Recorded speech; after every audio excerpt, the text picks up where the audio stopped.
देश में लॉकडाउन 4.0 की शुरुआत हो चुकी है। लॉकडाउन का चौथा चरण 31 मई तक लागू रहने का ऐलान किया गया है। वहीं लॉकडाउन के बावजूद भी देश में कोरोना संक्रमित मरीजों की संख्या में तेजी से इजाफा हो रहा है। देश में पिछले 24 घंटों में संक्रमित मरीजों के 5,242 मामले सामने आए हैं, जो एक दिन में अब तक के सबसे ज्यादा मामले हैं। वहीं पिछले 24 घंटे में 157 लोगों की मौत हुई है। इसी के साथ स्वास्थ्य मंत्रालय के आंकड़ों के मुताबिक देश में कुल मरीजों का आंकड़ा 96,000 के पार पहुंच गया है। इस बीच ग्रेटर नोएडा में स्थित ओप्पो मोबाइल कंपनी के 6 कर्मचारी भी कोरोना पॉजिटिव मिले हैं। इसके बाद फैक्ट्री को बंद कर दिया गया है।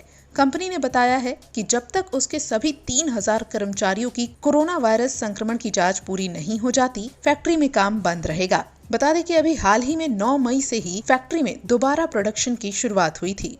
देश में कोरोना संक्रमितों के इन्हीं बढ़ते आंकड़ों को देखते हुए चौथे लॉकडाउन का फैसला लिया गया है।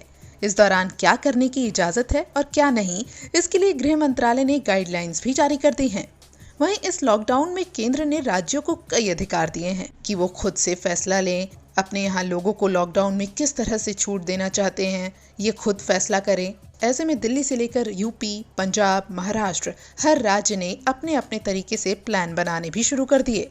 लेकिन गृह मंत्रालय ने अब सभी राज्यों को ये भी चेताया है कि वो गाइडलाइंस को याद रखें और केंद्र की ओर से जो पाबंदियां लगाई गई हैं, उन्हें घटा नहीं सकते। वैसे केंद्र की ओर से जारी की गई इन गाइडलाइंस में जिस बात ने प्रवासी मजदूरों का ध्यान खींचा, वो ये है कि पैसेंजर गाड़ियां और बसों की आवाजाही को राज्यों के अंदर यानी इंटर स्टेट के लिए इजाजत दे दी गई है। किसी भी 2 राज्यों के बीच पैसेंजर गाड़ियों और बसों की आवाजाही को भी मंजूरी दे दी गई है। लेकिन केंद्र ने ये साफ किया है कि ये सब कैसे करना है, इसका फैसला राज्य सरकारें अपने हिसाब से करेंगी। बावजूद इसके इन गाइडलाइन के जारी होने के बाद ऐसी खबर फैली कि सोमवार को दिल्ली गाजीपुर बॉर्डर पर बड़ी संख्या में बस के इंतजार में मजदूरों की भीड़ जुट गई। उन्हें उम्मीद थी कि यहाँ पर कोई बस आएगी जो गांव तक ले जाएगी। अब जरा ये तस्वीरें देखिए। प्रवासी मजदूरों का ये हुजूम गाजियाबाद के रामलीला मैदान में उमड़ा, जो डराने वाला रहा। दरअसल उत्तर प्रदेश के अलग अलग इलाकों और बिहार में अपने घर जाने की चाह में हजारों की तादाद में ये मजदूर श्रमिक स्पेशल ट्रेन में रजिस्ट्रेशन के लिए इकट्ठा हुए तो सोशल डिस्टेंसिंग का नामो निशान तक नहीं रहा और इतने लोगों को संभालने में प्रशासन भी नाकाम नजर आया। वहीं गुजरात में तो मजदूर घर जाने की छटपटाहट में उग्र हो गए। अहमदाबाद में सैकड़ों की संख्या में पैदल घर के लिए निकले मजदूरों को पुलिस ने रोका तो भीड़ आक्रोशित हो गई। मजदूरों ने पुलिस पर पथराव शुरू कर दिया, गाड़ियां तक तोड़ दी।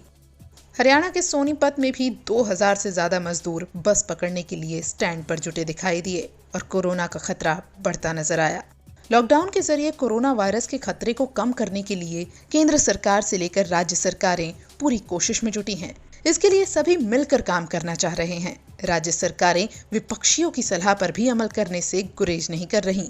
जैसे घर लौटने के इच्छुक प्रवासी मजदूरों के लिए 1,000 बस चलाने की प्रियंका गांधी की पेशकश को योगी सरकार ने स्वीकार किया है। लेकिन इतनी कोशिशों के बावजूद भी व्यवस्थाएं हर किसी तक पहुंचने में कहीं ना कहीं चूक जरूर रह जा रही है, जिसकी वजह से अब ऐसे में मजदूरों के सब्र का बांध टूटता दिखाई दे रहा है।